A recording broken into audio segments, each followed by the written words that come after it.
अस्सलामु अलैकुम अज़ीज़ तलबा। उम्मीद है आप सब खैरियत से होंगे। आज पहले सबक मनाक़िब उमर बिन अब्दुल अज़ीज़ के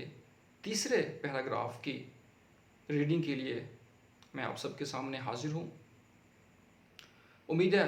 जो पीछे पढ़ाया गया उसको आप लोगों ने अच्छे से तैयार किया होगा और ये सबक आप लोगों को समझ भी आया होगा, क्योंकि ये पहला सबक है और इसमें ख़ुलासे के एतबार से और सियाक़ो सबाक़ के एतबार से भी ख़ासी अहम चीज़ें इसके अंदर मौजूद हैं, तो इसको इंतहाई अच्छे से तैयार करना है। आए रीडिंग की तरफ बढ़ते हैं। इनका मतलब उमर बिन अब्दुल अज़ीज़ का एक और कारनामा जो निहायत काबिल कदर है, यानी कि एक और कारनामा जिसकी बड़ी अहमियत है और उसको कदर के निगाह से देखा जाता है, सलातीन बनु उमैया की नाजायज़ कार्रवाइयों का मिटाना है। सलातीन बनु उमैया यानी कि अपने ही आबाव अजदाद में जब ये सुल्तान चले आ रहे हैं उनकी नाजायज़ कार्रवाइयाँ थी। नाजायज़ कार्रवाइयों से मुराद ये है कि वो नाहक काबिज़ भी रहे होंगे, ज़मीनों पर कब्ज़े भी किए होंगे,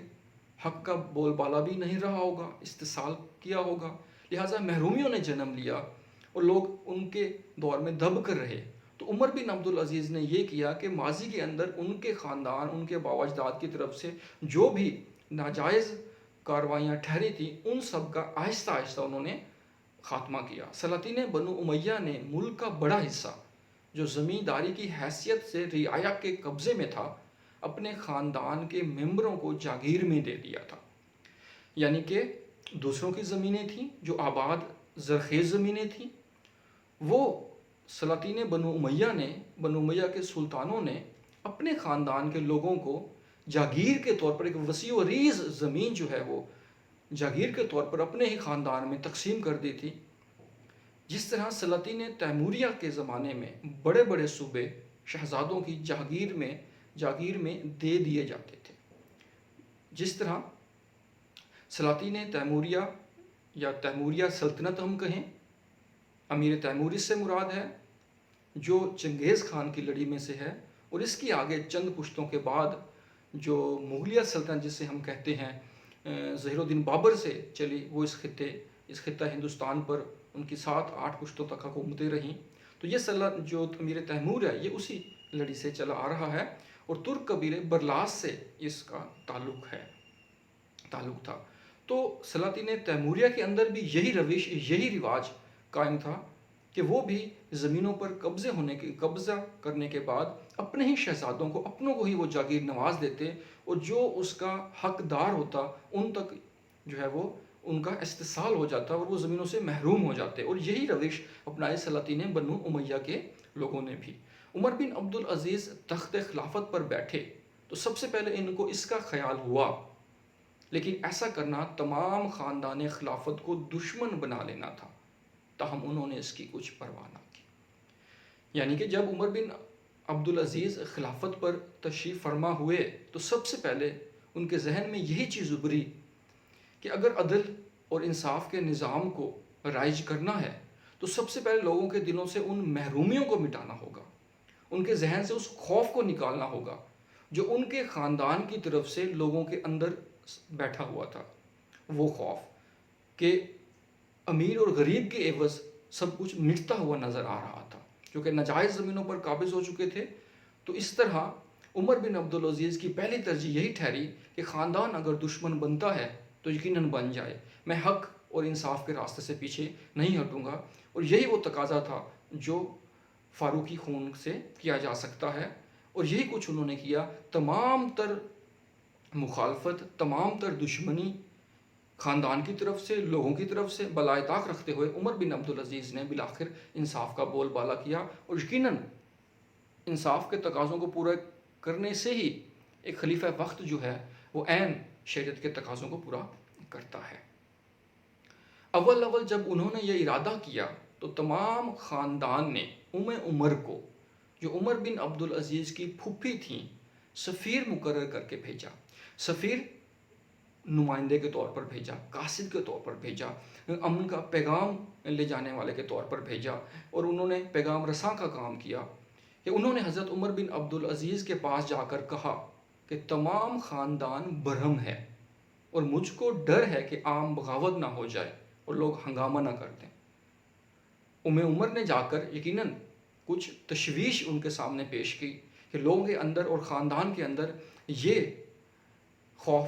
پنپ رہا ہے کہ ان کی زمینوں پر چونکہ آپ نے ان سے لے کر عام لوگوں کو جو ان کے حقدار تھے زمینیں واپس کرنے کا سوچا ہے، تو بغاوت بھی ہو سکتی ہے،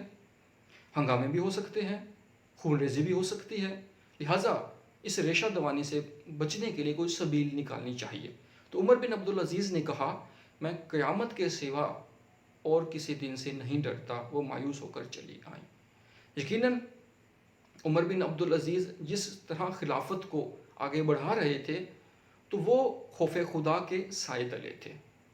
ٹھیک اسی طرح کہ جس طرح ایک انسان کو مارنا، ایک انسان کا قتل کرنا انسانیت کے قتل کے مترادف ہے، اور ایک انسان کو بچانا انسانیت کو بچانے کے مترادف ہے، اسی طرح عمر بن عبدالعزیز نے کہا کہ میں روز حشر کے علاوہ کسی دن سے نہیں ڈرتا، چاہے جو ہونا ہے ہو جائے، میں حق کا بول بالا کروں گا، میں انصاف کے دونوں ترازوں کو برابر جو ہے وہ آگے بڑھاؤں گا، تاکہ اس میں کسی کے ساتھ کوئی رعایت بھی نہ ہو اور کسی کا حق بھی اس میں نہ مارا جائے۔ خود عمر بن عبدالعزیز کے قبضے میں بھی اسی قسم کی جاگیریں تھیں جو ان کے خاندان کو بنو امیہ کی طرف سے عنایت ہوئی تھیں۔ عمر بن عبدالعزیز نے جب ان جاگیروں کا فیصلہ کرنا چاہا تو بڑے بڑے مذہبی علماء مکحول، میمون بن مہران اور ابو قلابہ کو بلایا اور کہا کہ ان جاگیروں کی نسبت آپ لوگوں کے کیا رائے ہے؟ مکحول نے دب کر جواب دیا، قدرے خوف کے سائے میں، دھیمے لہجے میں، ڈرے ڈرے انداز میں جواب دیا۔ عمر بن عبدالعزیز نے کہا، عمر بن عبدالعزیز نے میمون کی طرف رخ کیا کہ تم خدا لگتی کہو،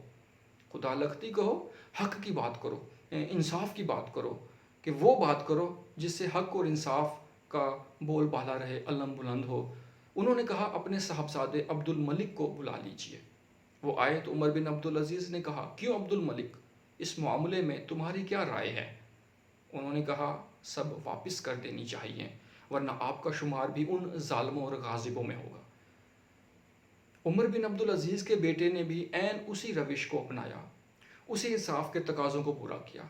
اسی نقش قدم پر چلے جس پر ان کے والد اپنی خلافت کو لے کر آگے بڑھ رہے تھے کہ بابا آپ ان زمینوں کو واپس کر دیں، ورنہ آپ کا شمار بھی انہی بنو امیہ کے سلاطین میں ہوگا جو ظالم ٹھہرے ہیں، جو غاصب ٹھہرے ہیں، اور آپ کو غریبوں کی بد دعا نہیں لینی چاہیے، ان کی آہو سسکیوں سے بچنا چاہیے، لہٰذا آپ غاصب اور ظالم کا لقب اختیار نہ کریں، بلکہ ان کی زمینیں ان کو واپس کر دیں۔ اور یہی وہ چیز تھی، یہی وہ خون تھا کہ جو باپ سے بیٹے کی طرف آیا، یہ وہی تربیت تھی، اور یقیناً عمر بن عبدالعزیز اس وقت خوش بھی ہوئے ہوں گے کہ میری طرح میرا بیٹا بھی میرے نقش قدم پر چلتا آ رہا ہے اور وہ انصاف کے تقاضوں کو پورا کر رہا ہے۔ جی بچوں، آج ان پیراگراف میں بھی عمر بن عبدالعزیز کی خلافت کے چند اور واقعات ہمارے سامنے آئے، اور ان واقعات کا اگر ہم مختصر احوال دیکھیں تو ان میں بھی اسی چیز کو اپنایا گیا جو خلافت کے تقاضوں کو شریعت کے ترازو میں تولتا تھا، جو مذہب اور دین کے حوالے سے انصاف کا بول بالا کرتا رہا ہے، اور یہی چیز عمر بن عبدالعزیز کی خلافت میں ہمیں دیکھنے کو ملی۔ آج کے لیے اتنا ہی کافی ہے۔ اللہ پاک آپ سب کو اپنی امان میں رکھے۔